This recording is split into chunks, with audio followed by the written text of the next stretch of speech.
lot of folks think we've got a lot of property. We have 15 acres that we're currently sitting on.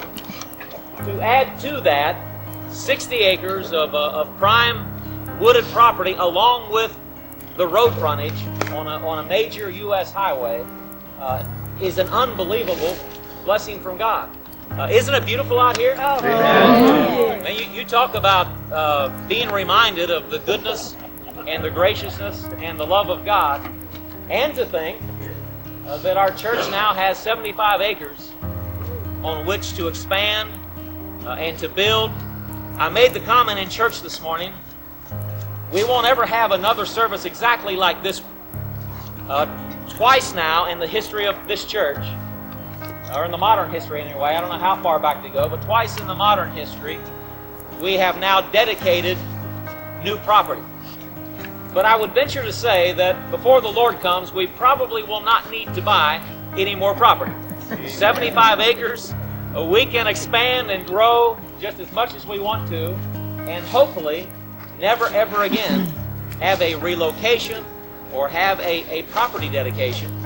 We will have a lot more dedications, but they're going to be groundbreaking.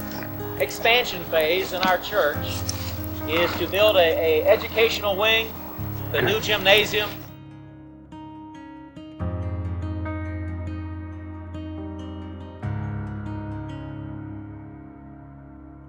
for the children's department to get out of the racquetball court and into a children's ministry theater. Everybody said? Amen.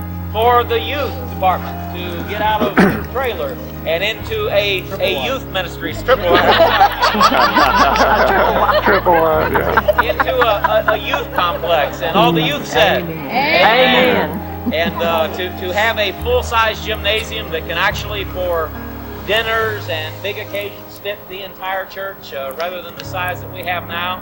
One of the dreams that we've had overall for the ministries of this church is to have recreation areas, to have our own ball field, our own soccer field, our own picnic area.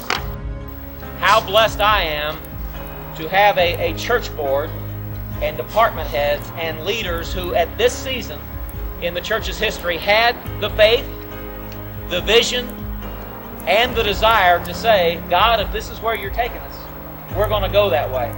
And then for a congregation to, with a 156 yes vote to 1 no vote, say, we believe with you, and we're going to follow you, and we believe this is the right thing to do. I don't know in the history of the Nazarene Church that there's ever been a more unified vote and process in a church doing something major.